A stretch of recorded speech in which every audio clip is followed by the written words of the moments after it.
Did you know that whales roamed the land before they ever roamed the sea?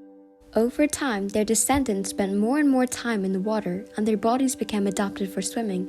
Their front legs became flippers, and a thick layer of fat called blubber replaced their fur coats to keep them warm and streamlined. The first whales, such as Pachycetus, were typical land animals. They had long skulls and large teeth that could be used for eating meat. From the outside, they don't look much like whales at all. However, their skulls, particularly in the inner ear region, which is surrounded by a bony wall, strongly resemble those of living whales, and are unlike those of any other mammal. Often, seemingly minor features provide critical evidence to link animals that are highly specialized for their lifestyle with modern-day animals. Around 2 million years later, we see Ambulocetus. Compared to other early whales, like Pachycetus, Ambulocetus looks like it lived a more aquatic lifestyle. Its legs are shorter, and its hands and feet are enlarged like paddles. Its tail is longer and more muscular too. The hypothesis that Ambulocetus lived an aquatic lifestyle is also supported by evidence from stratigraphy. Stratigraphy is a branch of geology concerned with the order and relative position of strata and their relationship to the geological timescale.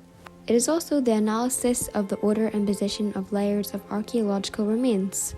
Ambulocetus's fossils were recovered from sediments that probably compromised in an ancient estuary.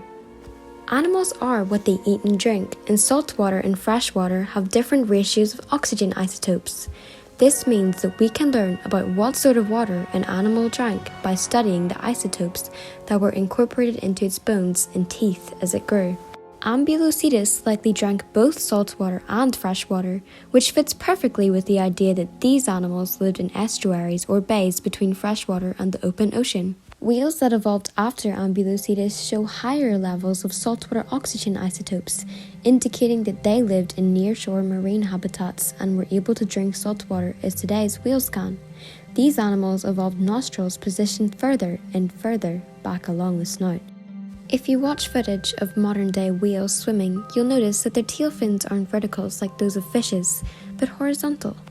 To swim, they move their tails up and down rather than back and forth as fishes do. This is because whales evolved from walking land animals whose backbones did not naturally bend side to side, but up and down. You can easily see this if you watch a dog running. Whales do the same thing as they swim, showing their ancient terrestrial heritage. As whales began to swim like this, other changes in the skeleton allowed their limbs to be used for more steering than for paddling.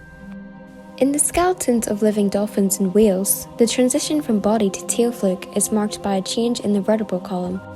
Here is a skeleton of a modern-day dolphin, and here is a skeleton of a Basilosaurus. The thing that is so interesting about the Basilosaurus is that you can see the remnants of its hind limbs at the back. Do you see it? Yeah, that right there is proof of evolution.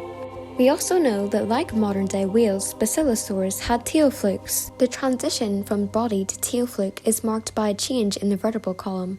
Body vertebrae are taller than they are wide, and tail fluke vertebrae are wider than they are tall. We see the same pattern in fossils from early basilosaurid whales. This is an Olophyseter. It lived 20 million years ago in the Miocene period. It looks fairly similar to how whales look now. It is actually an ancestor of the sperm whale. Just look how similar they look.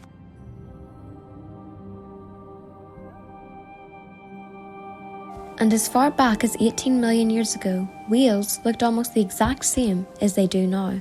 It's strange to think that we started with something like this and ended with something like this.